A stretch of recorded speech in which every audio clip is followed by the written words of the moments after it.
안녕하세요. 정구입니다. 오늘 JNTC 얘기할 텐데 먼저 기사부터 볼게요. 화해에 이어서 샤오미도 미국 제재 대상에 포함됐다는 기사예요. 그래서 뭐 삼성전자는 국내 부품사의 수혜라고 했는데 참고로 JNTC는 중국향 매출이 높거든요.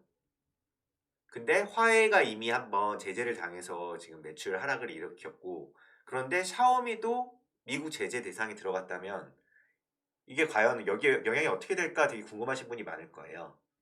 참고로 작년에 이제 화해 제재할 때 매출 영향이 되게 컸어요. 왜냐면 JNTC 제품 소개만 봐도 3D 키리스 제품의 뭐 화웨이 메이트 30%, 뭐 40% 이런 레퍼런스들을 화웨이 제품을 써놨고요.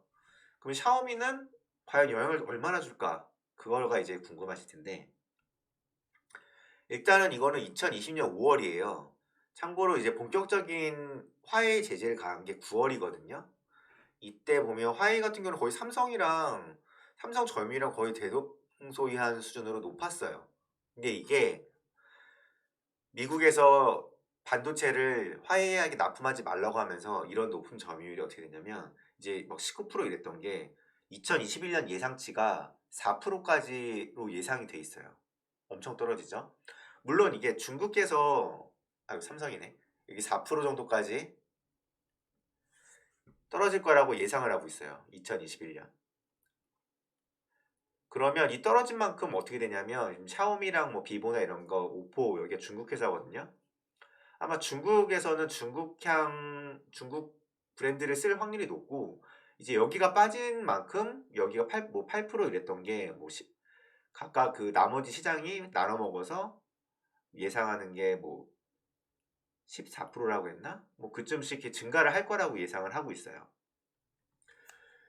근데 이제 이렇게 되면 샤오미도 14% 정도로 만약에 올라가고 뭐 오포나 그런 것도 14%로 올라가면 샤오미의 점유율도 사실 무시하지 못할 정도가 된다는 거예요. 그런데 보통 이제 JNTC의 밥줄에 보면 3D 커버 글라스예요.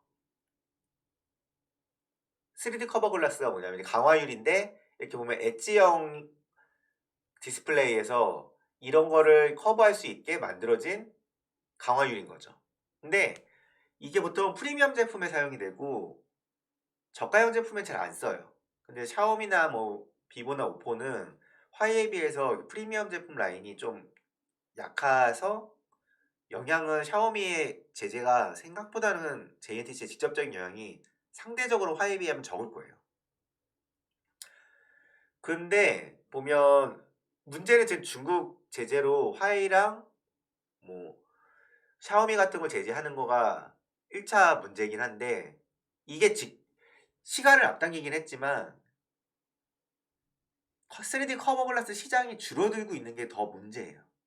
보면 여기서 JNTC 제품 소개 같은 거 보면 3D 키리스 제품 같은 경우는 이렇게 레퍼런스 제품은 이제 화웨이 메이트 뭐 이런 제품들이 있는데 슈퍼 커브드라는 제품을 만들었는데 이거 레퍼런스 제품 정보가 없어요.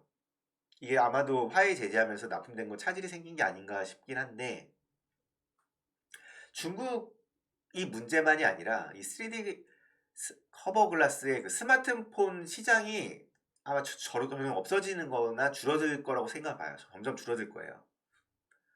왜냐면 이 엣지형 디스플레이의 그 포문을 연 게 삼성이거든요. 삼성 같은 경우는 2015년에 갤럭시 엣지 아이고 잠시만요. 갤럭시 6 엣지가 나왔어요. 이거 나오고 나서 이제 엣지형 디스플레이가 점점 늘어났고 이제 기본으로 이제 갤럭시 시리즈에서 엣지형 디스플레이 많이 썼거든요. 그러면서 이제 보통 삼성이나 애플이 치고 가면 중국 쪽 회사에서는 그거를 많이 카피해서 따라하는 형태로 많이 만들거든요. 근데 2021년 갤럭시 S 새 제품 같은 경우는 엣지가 아니라 평범한 플랫 디스플레이가 채택됐어요. 이 말은 많은 걸 시사하는데 옛날에는 엣지가 이제 대세가 됐는데 이제는 플랫한 디스플레이를 앞으로 쓸 확률이 높아졌다는 거예요. 그럼 중국 회사에서 점점 엣지형 디스플레이 구조를 안 쓰고 이런 플랫한 디스플레이를 쓸 확률이 높아진다는 거죠. 그러면 굳이 3D 커버 글라스를 매출을 쓸 이유가 적어지면 JNTC 매출은 당연히 줄어들 거고요. 이게 더 큰 문제라고 봐요. 그럼 JNTC는 이대로 괜찮은가? 이게 문제거든요. 어떻게 되나?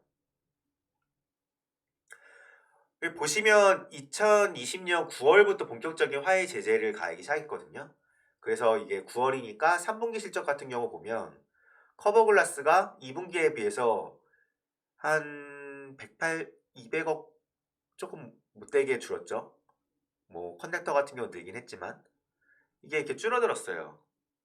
이게 아마 4분기에는 커버글라스 매출이 더 줄어들 거예요. 근데 물론 긍정적으로 생각하면 이건 있어요. 이제 매출이 작년 같은 경우는 작년이 아니라 재작년이죠. 이제 2019년 같은 경우는 4분기 실적이 너무 미친 듯이 좋았어요. 그래서 2020년 3분기 실적을 비교해서 작년 2019년 3분기 실적이랑 비교하면 떨어졌지만 크게 떨어진 것 같이 안 보이고 2분기 실적만 봐도 더 늘었지 않냐 해서 1년 실적으로 보면 크게 안 준 걸로 보이긴 해요. 근데 문제는 매출이 계속 줄고 있다는 거예요. 이 매출이 줄어들고 있는 게 팩트인 거죠. 근데 이거는 중국향 문제는 가속화시킨 거지 장기적으로 보면 강화유리 시장 추이를 보면 이거는 어쩔 수 없는 수순이었어요. 이게 트리거가 이제 미국에서 제재하면서 빨라진 것 뿐이에요.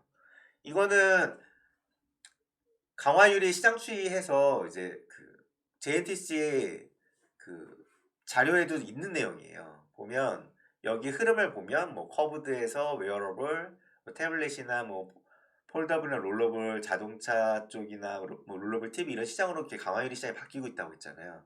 지금 커브드가 대세가 돼서 3D 커버 글라스를 매출을 많이 내고 있는 효자 상품이었던 거고 이제 이 시장이 넘어갔다는 거예요. 연도는 이제 많이 좀 과거긴 한데 이 시장이 이제 성숙돼서 이제 이제 쇠퇴기에 들어섰다는 걸 의미하는 거예요. 여기서 이제 시작을 해서 이제 쇠퇴기라는 거죠, 얘는. 그럼 이제 앞 뒤쪽에서 얘기하겠지만 이제 2021년도에서 이제 생각하고 있는 JNTC에서 하는 거는 웨어러블이랑 자동차 쪽, 그 다음에 이제 폴더블 UTG가 되죠. 이쪽을 이제 노리고 있는 거예요. 그래서 아마 지금 JNTC의 지금 2021년 초에 지금 현재 상황은 한 이 정도 위치에 좀 속해 있지 않나 싶어요.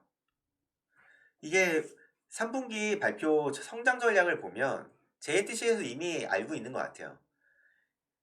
스마트폰용 커브드 글라스는 이제 성숙해서 이제 약간 쇠퇴기인 거고 앞으로는 웨어러블 디스플레이용 커버 글라스랑 차량용 3D 커버 글라스에서 매출을 낼 거고 앞으로는 뭐 그 스마트폰용은 UTG에서 먹어야겠다. 이걸 알고 있다는 거죠.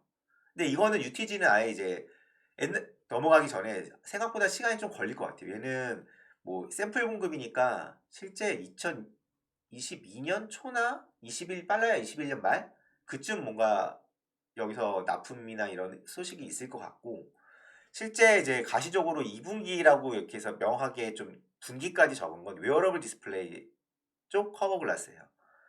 이제 옛날에 만들던 그 장비들이 있으니까 그 3D 커버 글라스 만드는 거 장비를 활용해서 웨어러블이나 차량용을 생산하는 게 여기서는 좋겠죠. 그래서 아마 이게 실적을 선방해 주고 이 시간을 좀 더 매출 떨어지는 걸 얘가 막 메꿔주고 그다음 UTG에서 사실은 성장을 많이 해야 된다는 거죠. 그럼 이제 차트도 한번 봐볼게요. 차트로는 많이 좋아요.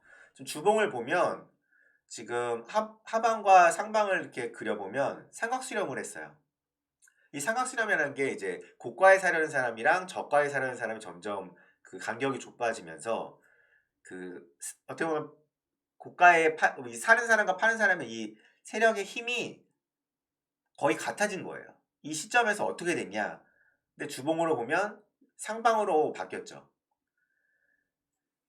이 주봉으로 보면 이제 삼각수렴하고 상방으로 바뀌었어요. 그래서 이제 추세가 이제 바뀌었고, 근데 이제 물론 보면 거래량이 좀 안 좋은 게 저는 좀 아쉽긴 하거든요. 이게 아마 이게 계속 거래량이 안 좋으면 다시 흘러들일 확률이 높아요. 올라가면 되게 이제 확실한 상방으로 바뀌었다는 의미가 되는 거고요.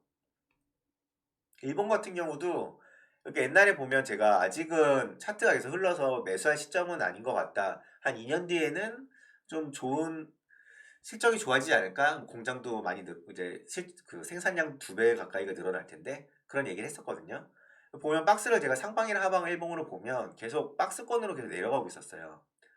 그런데 이제 2012년 말쯤부터 이 박스권을 돌파했고 여기 보면 진한 파란색이 60일선이거든요. 제가 자주 언급하는 게 수급선인데 이 위로 올라섰어요. 그렇기 때문에 이제 하방이 어느 정도 이제 추세가 약간 바뀌었다는 것을 언급되는 거죠. 참고로 이제 UTG 이야기할 때 많이 같이 언급되는 회사가 캠트로닉스라는 회사거든요. 여기는 자율주행 같은 것도 엮였고 이제 최근에 기사에 이제 애플카 나오고 뭐 LG랑 마그마 합작회사가 나오면서 이제 자동차 관련 주식들이 관심을 받으면서 캠트로닉스는 더 거래량 터지면서 주가 엄청 많이 상승했어요. 근데 JNTC 같은 경우는 악재만 계속 나왔죠. 화웨이 악재, 그 다음에 지금 샤오미 뭐 그런 것도 기사 나오고 안 좋은 기사들만 나오니까 관심이 시장 관심도 없고 악재니까 사람들이 더 살려고 나니까 거래량이 관심이 없는 거예요. 근데 이제 하락이 멈춰서 좀 이제 추세가 바뀔 수 있는 가능성이 열린 거죠. 저는 그래서 이제 단기적으로는 좀 안 좋을 수는 있는데 장기적으로 보고 이제 좀 장기 보유를 하려고 하면 이제는 조금씩 매수를 해도 되겠다 싶어서 저는 한 소량 매수를 했어요. 3분의 1 정도 원래 목표한 수량의 3분의 1 정도 이미 일단 사고 이제 앞으로 좀 대응을 하면서 지켜볼 예정이에요. 지금까지 정부의 무한동력 정부였고요. 지금까지 도움이 되셨다면 구독과 좋아요 부탁합니다. 제가 JNTC는 다른 분석 영상들도 올려놓은 게 있으니까 못 보신 분들은 같이 보시면 도움이 되실 것 같습니다. 네, 이상입니다.